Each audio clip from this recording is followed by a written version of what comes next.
Hello friends, AP fees reimbursement 2025కి సంబంధించి fees amount అనేది కాలేజెస్కి అయితే క్రెడిట్ అవుతూ వస్తుందండి. కొంతమంది స్టూడెంట్స్ వాళ్ళ యొక్క కాలేజెస్కి అమౌంట్ క్రెడిట్ అయినట్టు మన వీడియోస్ కింద కామెంట్ చేశారు. మరి మీరు చదువుతున్న కాలేజెస్లో కూడా ఫీ అమౌంట్ అనేది క్రెడిట్ అయిందో లేదో తెలుసుకోవాలంటే మీరు స్టేటస్ చెక్ చేసుకోవాలి. మీ అప్లికేషన్ స్టేటస్ ఎలిజిబులా నాన్ ఎలిజిబులా, అంతేకాకుండా ఓటీఏ కంప్లీట్ అయిందా లేదా మొత్తం కూడా మీకు ఈ స్టేటస్లో తెలుస్తుంది. మీ దగ్గర మొబైల్ ఉంటే చాలు, మీ ఫోన్లోనే ఎలా మీరు స్టెప్ బై స్టెప్ ఈ యొక్క అప్లికేషన్ స్టేటస్ చెక్ చేసుకోవాలో నేను ఈ వీడియోలో చెప్తాను. కాబట్టి దయచేసి వీడియోని స్కిప్ చేయొద్దు, చివరిదాకా చూడడానికి ప్రయత్నించండి. మీ ఫ్రెండ్స్ కూడా వీడియో షేర్ చేయండి.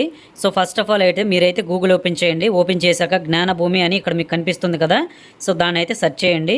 ఈ వెబ్సైట్ లోనే మీరు అప్లికేషన్ స్టేటస్ చూసుకోవడానికి అవుతుంది. సో ఇక్కడ మనకి సెర్చ్ చేయగానే జ్ఞానభూమి అని వచ్చింది కదా, దాన్ని అయితే ఓపెన్ చేయొద్దు, ఎందుకంటే మనకి ప్రెసెంట్ అది వర్క్ అవ్వట్లేదు. ఇక్కడ మీకు ఏపీసీఎఫ్ఎస్ఎస్ అని ఉంటుంది అనమాట. సో దాన్ని అయితే క్లిక్ చేయాల్సి ఉంటుంది. సో దాన్ని అయితే క్లిక్ చేసి ఓపెన్ చేయండి. సో అది ఓపెన్ అయిన వెంటనే వెబ్సైట్ మీకు ఇలాగా ఇంటర్ఫేస్ ఓపెన్ అవుతుంది. జ్ఞానభూమి అని ఇక్కడ ఎంటర్ యూజర్ నేమ్ పాస్వర్డ్ అయితే అడుగుతుంది అనమాట. యూజర్ నేమ్ దగ్గర మీ యొక్క ఆధార్ కార్డు నెంబర్ ఏదైతే ఉందో దాన్ని ఎంటర్ చేయాల్సి ఉంటుంది. ఇక్కడ పాస్వర్డ్ అనేది మీ అందరికీ కూడా చాలా మందికి తెలియదు. సో అక్కడ ఏం చేస్తారంటే కింద మీరు చూసుకున్నట్లయితే మనకి ఫర్గాడ్ పాస్వర్డ్ అయితే ఉంటుందన్నమాట. సో దాన్ని అయితే క్లిక్ చేయాలి. యూజర్ నేమ్ అయితే ఆధార్ నెంబర్ ఎంటర్ చేసిన తర్వాత ఇక్కడ ఫర్గాడ్ పాస్వర్డ్ కొట్టండి. నెక్స్ట్ ఇక్కడ సెలెక్ట్ యువర్ ఐడెంటిటీ అని అడుగుతుంది. స్టూడెంట్ అని పెట్టండి. సో స్టూడెంట్ అని పెట్టిన తర్వాత ఇక్కడ మీ యొక్క ఆధార్ నెంబర్ ఏదైతే ఉందో యాజ్ టీజ్గా ఎంటర్ చేయాల్సి ఉంటుంది.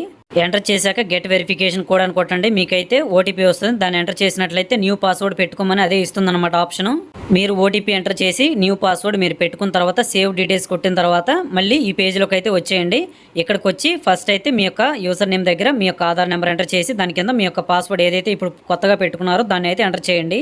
సో ఇదంతా చేసిన తర్వాత వెంటనే సైన్ ఇన్ అయితే కొట్టండి. సో సైన్ ఇన్ చేయగానే మీకు ఇలా ఓపెన్ అవుతుంది. సో మీరు ఇక్కడ చూస్తున్నారు కదా, ఇక్కడ print are view scholarship details అని ఉంటుంది కదా, దాన్ని క్లిక్ చేస్తే అప్లికేషన్ ఐడి అని ఉంటుంది. ఇక్కడ మీకు 2020